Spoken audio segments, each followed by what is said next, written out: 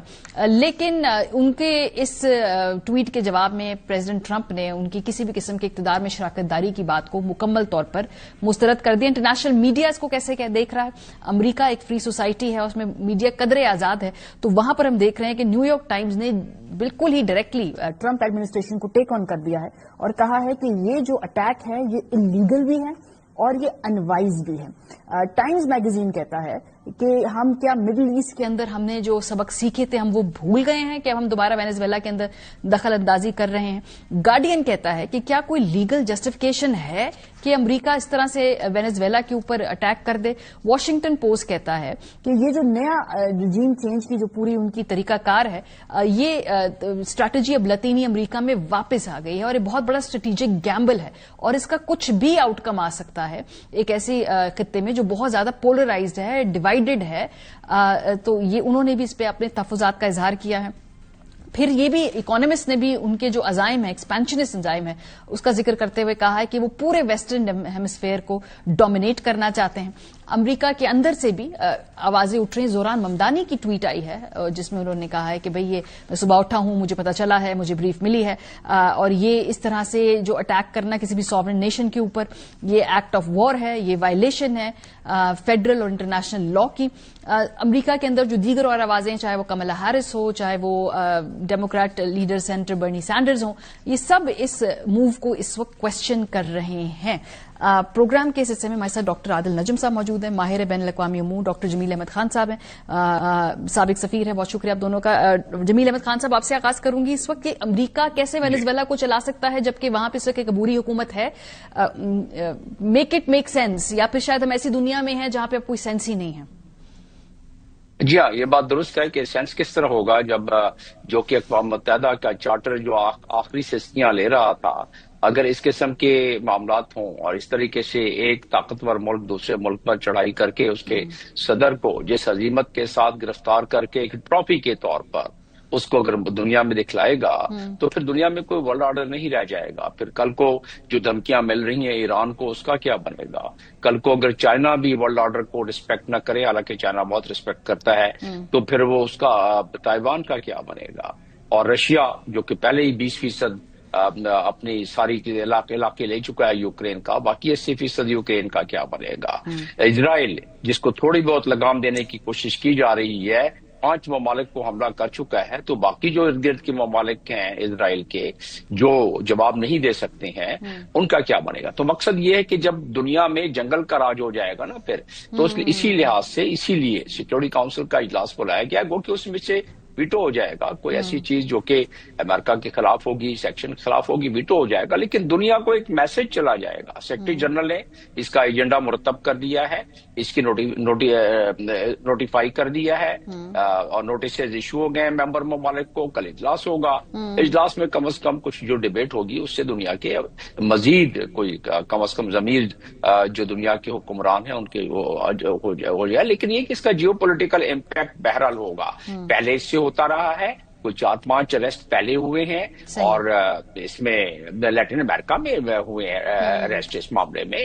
اور اس میں دیکھیں ایڈم اسٹیٹ جو 1989 کا ہمیں یاد نہیں ہے کہ مینول نوریگا پیناما کے تھے, ان کو اریسٹ کر لیا تھا. اس لیے ان کو بھی وہی ٹریفک, ڈرگ ٹریفک اور منی لانڈرنگ والا ان پہ بھی الزام تھا. صدام حسین کو تو چلیں وہ انٹرنیشنل ہیومن رائٹ کے معاملے میں اس کو بہانہ بنایا گیا. اسی طرح نکولس مڈورو کو تو آپ نے دیکھ لیجیے گا کہ کس طرح ٹرافی کے طور پر لے کے گئے. جوان اور لانڈو یہ ہونڈورس کے تھے. تو یہ کوئی نئی بات نہیں ہے, لیکن پہلے کی جیو پولیٹیکل لینڈسکیپ میں اور اب کے جیو پولیٹیکل لینڈسکیپ میں بڑا فرق ہے.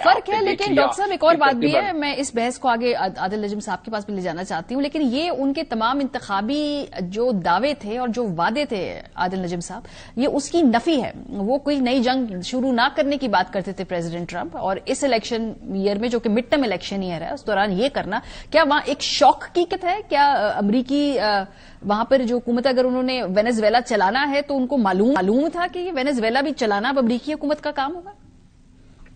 ہماری اگر دنیا چلا رہے ہیں تو وینزویلا بھی چلا لیں گے, پہلے کیڑا کم چلا رہے ہیں اپنی نظر میں. لیکن آپ کا جو سوال ہے, اگر مجھے آپ اجازت دیں اور کوئی برا نہ مانے, آئی ڈونٹ نو کہ لوگ کیوں یقین کرتے تھے کہ جی انہوں نے یہ کہا تھا.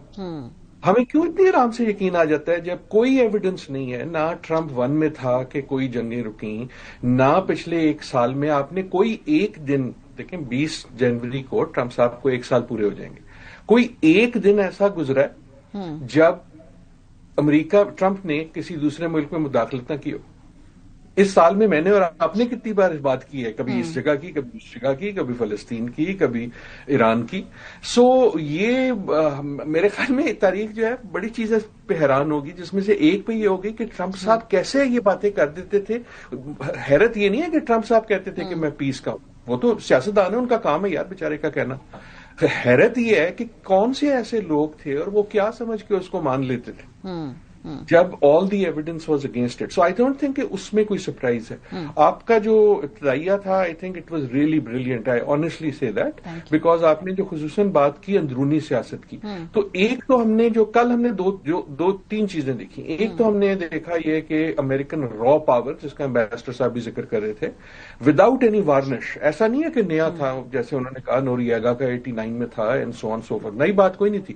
لیکن جو پہلے آپ کم از کم ایک لبادہ لگاتے تھے تھوڑا سا کوئی انٹرنیشنل لا کا, موریلٹی کا, اب اس کی بھی زحمت کرنے کی ضرورت نہیں ہے. ایک تو آپ نے وہ را پاور دیکھی, اس میں بھی کوئی نئی خبر نہیں ہے, وہ آپ بھی جانتی ہیں, میں بھی جانتا ہوں. دوسری طرف ہم نے ایک بروکن سوسائٹی دیکھی وینزویلا کی, جو کرمبل ہو گئی.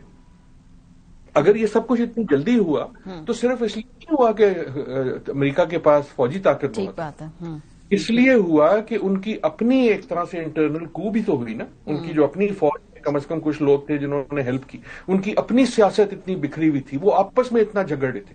اگر ہم نے کچھ دیکھنا ہے, ہم سے مراد پاکستان بھی اور دنیا بھی, تو ہمیں یہ بات بھی دیکھنی ہوگی. دوسری چیز یہ ہوئی. تیسری چیز یہ ہے کہ جو ہم نے کل دیکھا, بالکل صحیح امبیسڈر صاحب نے بھی کہا, آپ نے بھی کہا, اور میں بھی کئی چینلز پہ کہہ رہا ہوں, سو آئی وونٹ ریپیٹ اٹ. اس کے سارے جو انٹرنیشنل مضمرات ہیں, اس کے علاوہ جس کی بات کم ہو رہی ہے وہ یہ کہ اس کا ایک انٹرنل ڈومیسٹک پالیٹکس امریکہ سے بھی تعلق ہے. اس وقت امریکہ بھی تو ایک بکھری ہوئی سوسائٹی ہے نا. سو ان امریکہ میں اس وقت بات پارٹلی ہو رہی ہے کہ ٹرمپ نے یار یہ کیوں کیا, صحیح, اور پارٹلی اس لیے کیا کہ شو آف اسٹرینتھ جو ہے وہ ہمیشہ ہر اتھارٹیرین کا آخری اربا ہوتا ہے. جس طرح مودی صاحب نے حملہ کر دیا تھا نا, یہ اسی قسم کی چیز ہے. آپ جب انٹرنلی کمزور فیل کرتے ہیں تو آپ کا ایک بیسٹ حربہ یہ ہوتا ہے کہ یار لیٹ می شو اسٹرینتھ, کیونکہ ایوری ون ول ریلی. اور آپ ڈیفلیکٹ بھی کر لیتے ہیں, ڈبیٹ کچھ شفٹ بھی کر لیتے ہیں. ایپسٹائن فائلز کا جو پریشر ہے وہ بھی تھوڑی دیر کے لیے اس سے نیوز سائیکل سے نکل گیا ہے. ایمبیسڈر صاحب, ہم نے دیکھا کہ خالی یہ لاطینی امریکہ تک پریزیڈنٹ ٹرمپ کی سٹیٹمنٹس نہیں تھی. چند دنوں پہلے وہ ایران کے بھی براہ راست گفتگو کر رہے تھے کہ ادھر بھی ہمیں انٹروین کرنا پڑ سکتا ہے. کیا آپ کو لگتا ہے کہ فی الحال ٹرمپ صرف لاطینی امریکہ کے اندر مصروف ہیں, تو شاید اس خطے کے اندر ابھی فی الحال کوئی وہ جو ڈائریکٹ انٹروینشن کی جو وہ بات کر رہے ہیں وہ بات نہ ہو, وہ صرف ایک سٹیٹمنٹ ہے, ایک دھمکی ہے؟ نہیں, اس سے تو اور زیادہ ان کو ان کے ارادوں کو دوام ملے گا کہ 1 گھنٹے کے اندر اندر پورا آپریشن مکمل تیاری جو کرنی تھی اس سے پہلے ریہرسل وغیرہ ہو گئی تھی.